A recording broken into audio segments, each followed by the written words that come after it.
Hey everyone, welcome to episode number 2 of the Myths of Christmas. Today's myth: Jesus was born in a cave with a bunch of animals around him because the local hotel in Bethlehem was full.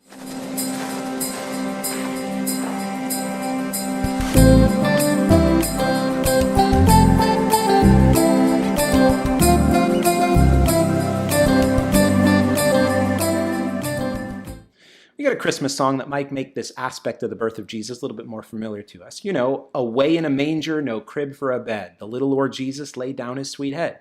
Or even another verse, right? The cattle are lowing, the baby awakes, but the little Lord Jesus no crying he makes.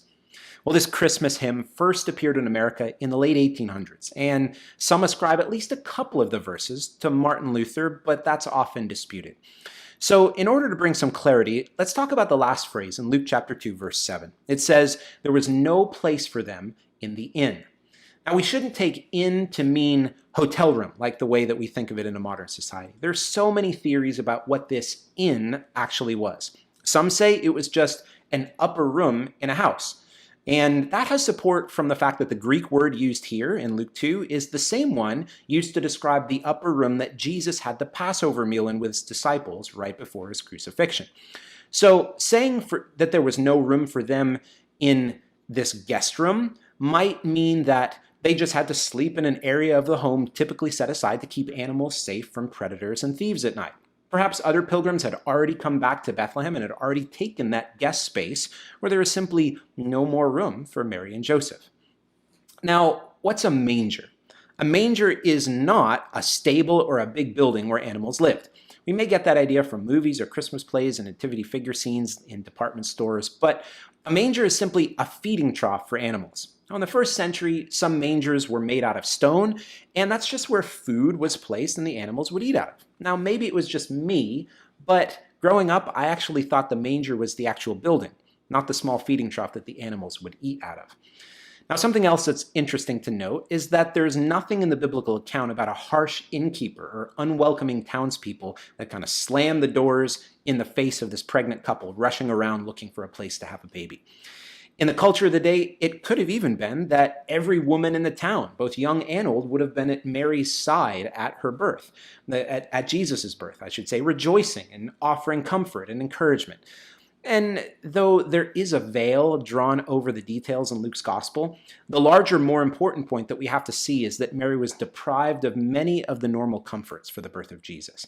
So whether there's animals or no animals, whether Jesus was born in a cave or in a house or in a room set apart for the animals, or whether there was people there or no one else there, we can't miss the larger story going on. The angel Gabriel, the same angel who had appeared to Daniel to share the details about how God's covenant with Israel would unfold, he showed up 9 months before and had told Mary that her child was the Messiah, the one who's going to restore the nation of Israel and rule with righteousness and justice. Now, the prophets say that this king would be esteemed and honored not just by the nation of Israel, but by all the nations. Now, we can't let our overfamiliarity with the story rob us of the awe and the wonder of what's really happening here, and especially what the birth of Jesus means for the continuing story of Israel as the nation through which God promised to bless all the other nations.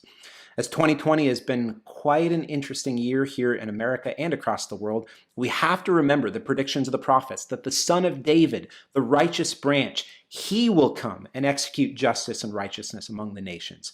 There's only one who is worthy to rule the nations, and that's the Messiah, the King of Israel, Jesus, the one that we remember this season. And so, as you reflect with family and friends, may we not forget who Jesus is and why he was born and what his ultimate destiny is, to be the righteous ruler of the whole earth.